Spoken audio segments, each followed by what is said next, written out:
Okay, so as we read 21 Balloons, keep in mind that this story was written like a long time ago.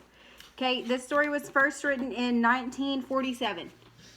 And we'll talk more about that tomorrow.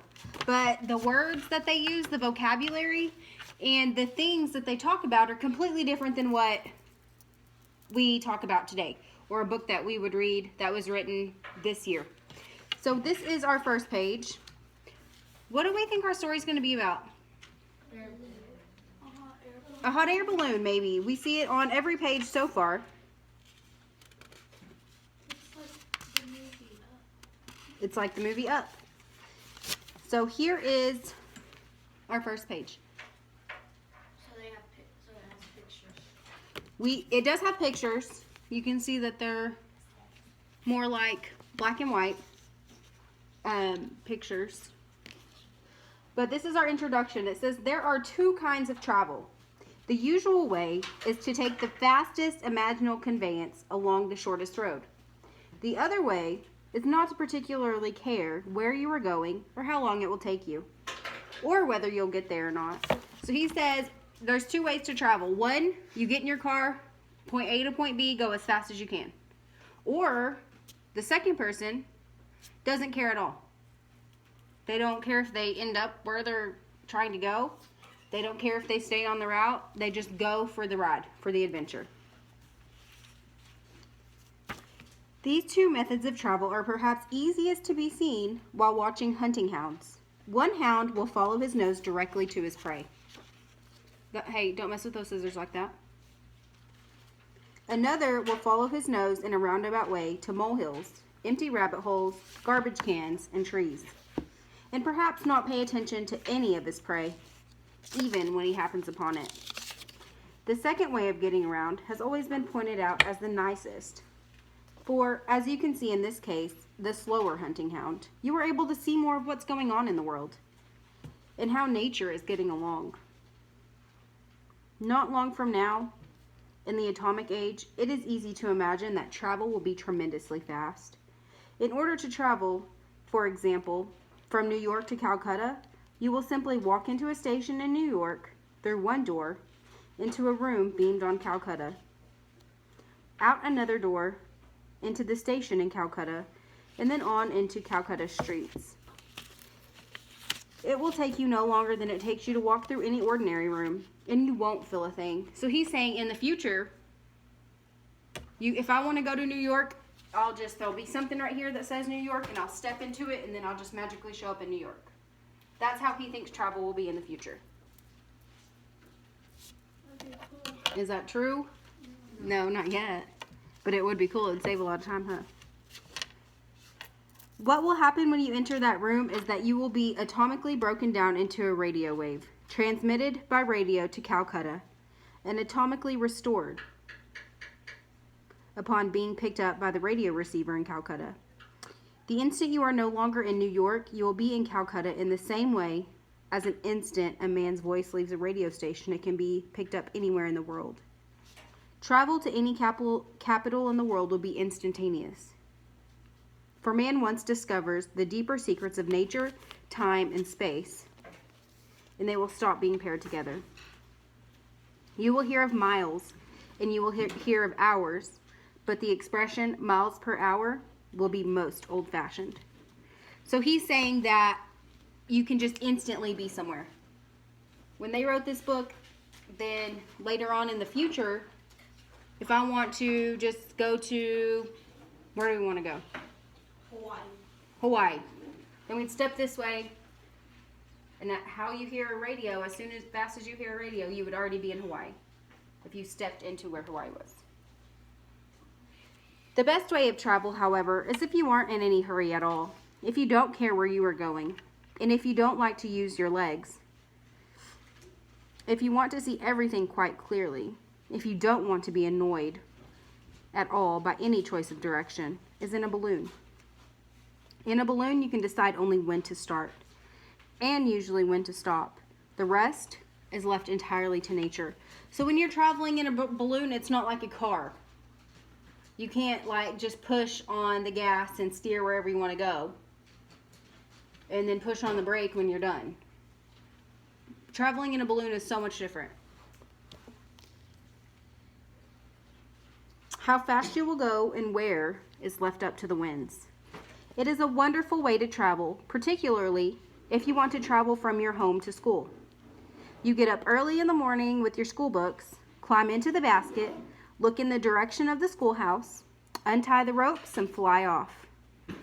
On your way, many delightful things can happen, such as the wind will calm and you'll never make it to school. The wind will blow you in the wrong direction and take you 50 miles out into the country away from school. And you might decide to play hockey just once. Oh, hooky just once, and nobody can bother you in a balloon. So he's saying if you take a balloon to school, you might not make it. So that's the best way to travel to school. Because the wind could take you the opposite direction. The wind might not be blowing and you won't move anywhere. Or if you just want to skip school that day, you can go somewhere completely different. Then, too, you might fly over a ballpark on the way and change your mind as you make a quick descent into the roof of the grandstand. Or if you pass any lakes on the way, you can drop a line and do a little fine fishing. Balloon travel is the best, particularly between home and school. These ideas on travel went through the head of a rather nice old professor named William Waterman Sherman. Professor Sherman had been teaching arithmetic at a school for boys in San Francisco for 40 years and was thoroughly tired of the idea. So this man, the character that we're going to talk about today and see how he develops, is a professor. He's a teacher at a school. Says that he's taught for 40 years and he's tired of teaching. At first, he thought of balloon travel only as a wonderful way of going to school because he was so tired of teaching. Then he thought of balloon travel as a way of spending a year of rest after retiring. At the age of 66, he stopped teaching, built himself a huge balloon, and filled the balloon's basket full of food. In this giant balloon, he thought he could float around for a whole year, out of touch with the earth, with nobody to bother him and leaving his destination to the wind. So he's going to quit teaching and go up in a balloon because he's tired of people. He doesn't want to see anybody for a whole year, 365 days. He does not want to see or talk to anyone. So he's going to go up in a balloon with only food and see where it takes him. This book, The 21 Balloons, tells of his exciting trip. It is exciting, for he ran into trouble right away, including such disturbances as the greatest explosion in the history of the world. It also tells of just about every kind of free balloon travel known to man, and of a few balloon inventions unknown until now. The period of the book is the period when balloons were most popular, 1860 to 1890. Half of this story is true, and the other half might very well have happened. Some of the balloon inventions in this book were actually built with success. Some were designed by famous balloonists who didn't have enough money to build them and try them out. The others might have easily happened too. The part about the Pacific island of Krakatoa is true. There's a volcanic island of that name in the Pacific, and it did blow up with the biggest explosion of all time, so that is now half as big as it was in 1883. Krakatoa was 1,400 feet above sea level before the explosion. After the explosion, it was a submarine cavity, with its bottom more than 1,000 feet below the sea.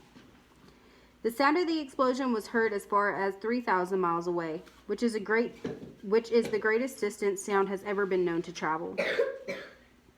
The violence of the eruption caused dust, ashes, and stones to be hurled 17 miles high into the air. The black cloud of ejected material darkened an area with a radius of 150 miles from the eruption. Waves generated by the explosion reached a height of 50 feet, destroying countless vessels, swamping and inundating and completely destroying villages on islands hundreds of miles away and causing thousands of casualties. So we will read about that. We are going to study the volcano because that part is true. That really did happen. This book is the story of Professor William Waterman Sherman's unusual voyage of his fabulous friends and the unusual life on the island of Krakatoa, ending with the noisiest day on earth known to man. So this is what it looked like when the volcano erupted. You can see all the stuff going everywhere like he just described.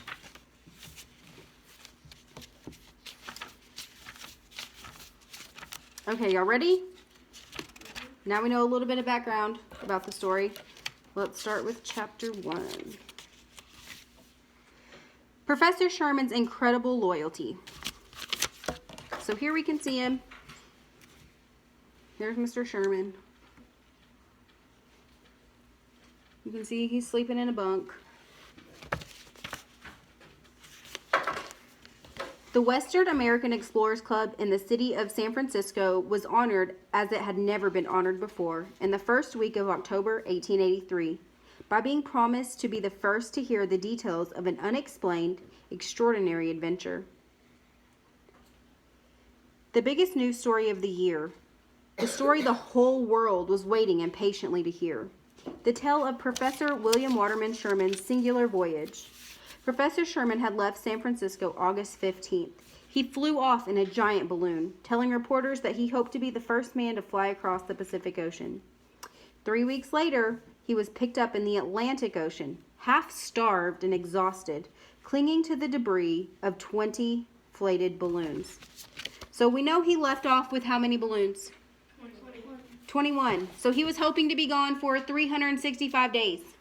Well, 3 weeks later, they find him with 20 balloons on the complete other side than the direction he was going in. So now we have to figure out why.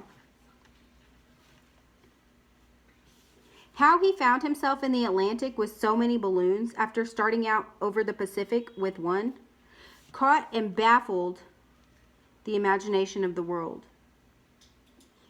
When he was sighted and rescued in the middle of the wreckage of 20 balloons in the Atlantic by the captain of the freighter SS Cunningham en route to New York City, he was immediately put to bed, for he was sick and weary, suffering from cold and shock.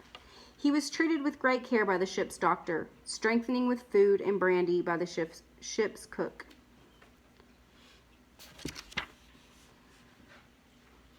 Honored by the personal attention of Captain John Simon of the SS Cunningham. When he was well enough, the doctor, cook, and captain leaned over him at his bedside and in excited voices said, "How do you feel?" "I could be worse," said Professor Sherman rather feebly. "Do you feel strong enough to tell us your story?" asked Captain Simon. "I am strong enough," said Professor Sherman, "and I want to first of all thank you 3 gentlemen for your kind attention.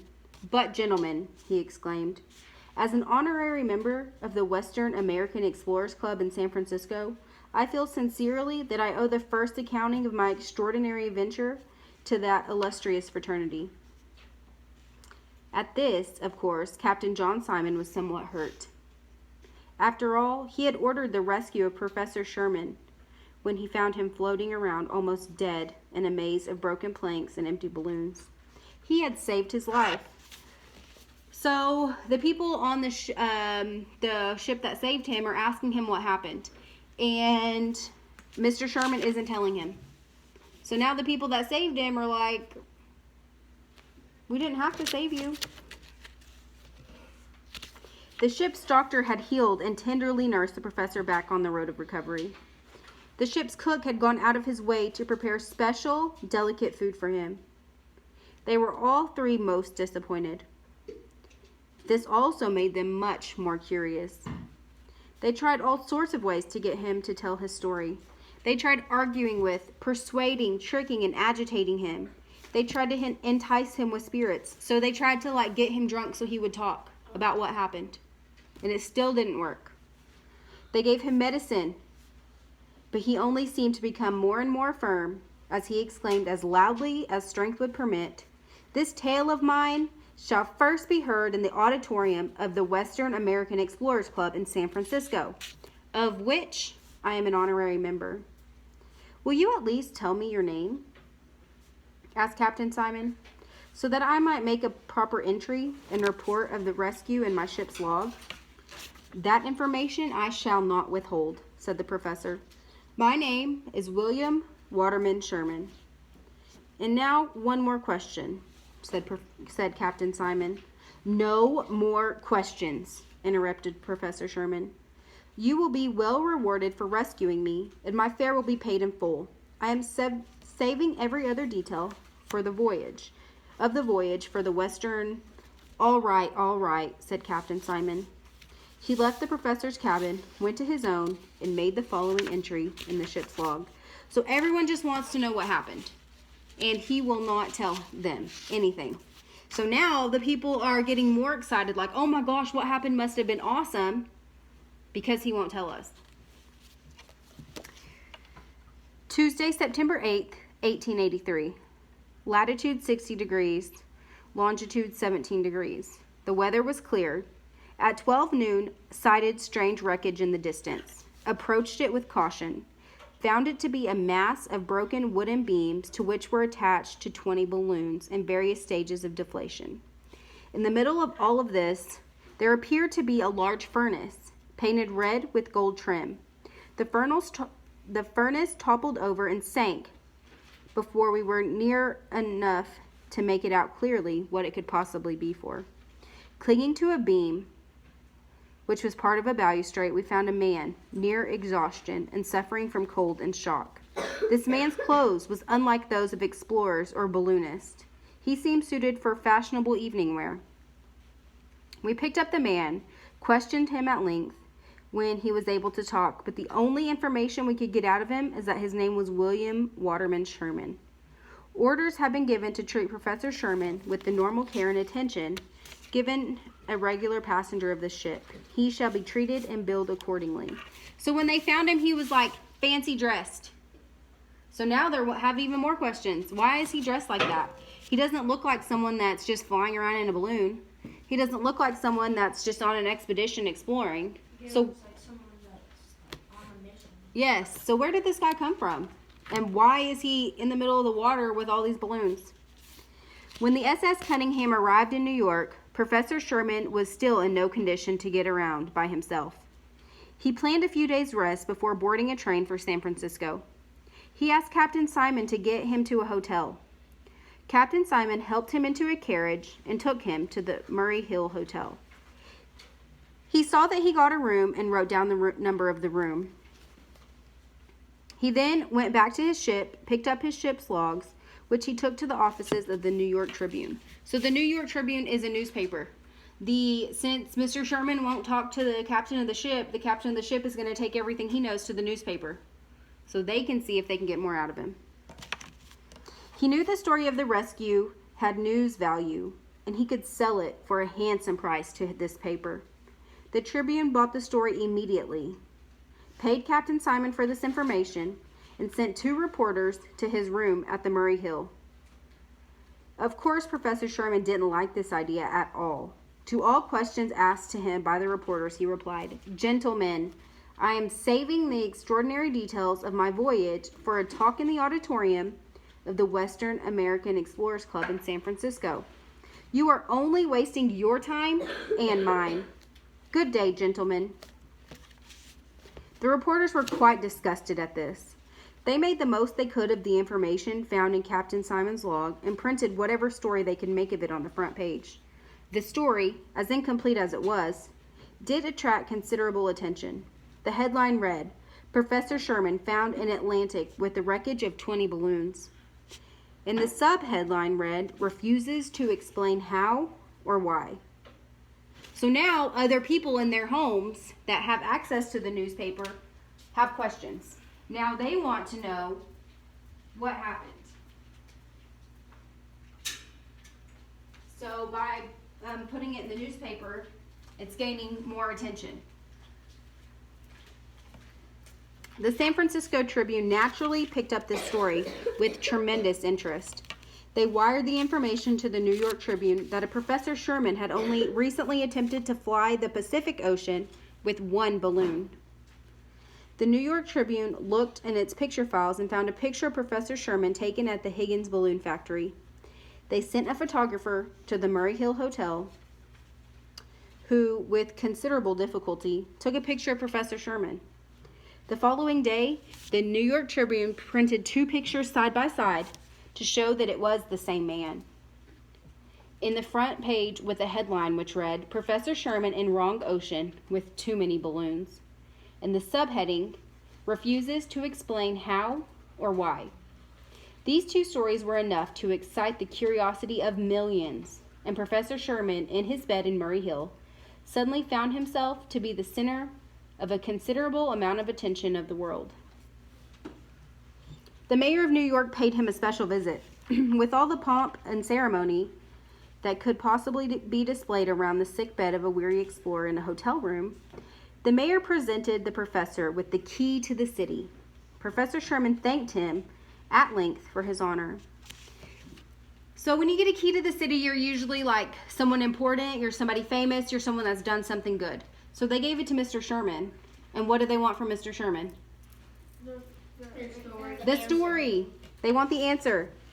And now, said the mayor, would it be too much for you to ask you in return to give me to New York and to the nation, to the world, the details? At this, Professor Sherman exploded with anger.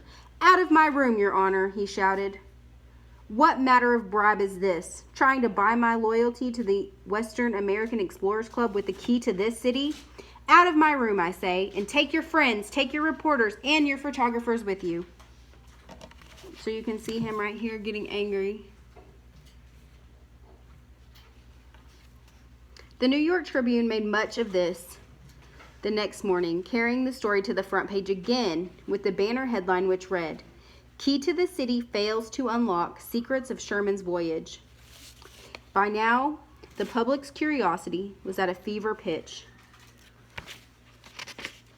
And the following morning, Professor Sherman received a telegram, which to a less extraordinary personage would have seemed to deserve far more undivided and humble attention. It was from the Secretary to the President of the United States. So now not only does the mayor want information, but now the president wants to know what's going on. It was an invitation to the White House, suggesting that this might be the ideal spot for which to reveal to the world the story which it was so impatiently waiting to hear. It requested that Professor telegram his reply. Professor Sherman dictated the following message to be sent to the president's secretary without so much as a moment's reflection. Dear Sir, I appreciate the fact that the president's invitation amounts to what I should consider a command performance. However, there's a code of ethics among explorers in which I find myself at this particular moment unable to break. So even when the president's asking him, come to the White House, tell me your story, what does he say? No. Still no. Had I a less fascinating story to tell, nobody except my fellow explorers would care where or when I gave the account of it. The very fact that my adventure is so unparalleled multiplies the need that I keep true to my oath of N membership and share the details of my passage with my brothers of the Western American Explorers Club in San Francisco. Will you please convey to the President this message and my sincere thanks for the honor that he's bestowed upon me by sending me this gracious invitation. William Waterman Sherman. So he still tells him no. He says, thanks for the invite. I appreciate it, but I need to go tell my people first. Because he's saying no one's ever going to believe this story. What happened to me was so crazy that I need to tell it to my friends first. Instead of being angry at this reply, the president showed how he appreciated the professor's loyalty to his club. He had his secretary send the following unprecedented wire to Mr. Sherman. Dear Sir, the president understands exactly how you feel. However, in view of the fact that the world is waiting impatiently to hear your story, he has instructed me to place the presidential train at your disposal with instructions to clear the lines between New York and San Francisco so that you can get there with all possible speed. So now the president's going to let him use his train. Instead of having to wait He's going to be able to get on the train and go straight there. No other trains are going to run that way. It's just going to be him. He has been informed that you are resting after your unfortunate crash into the Atlantic Ocean and do not feel quite well enough to travel at present.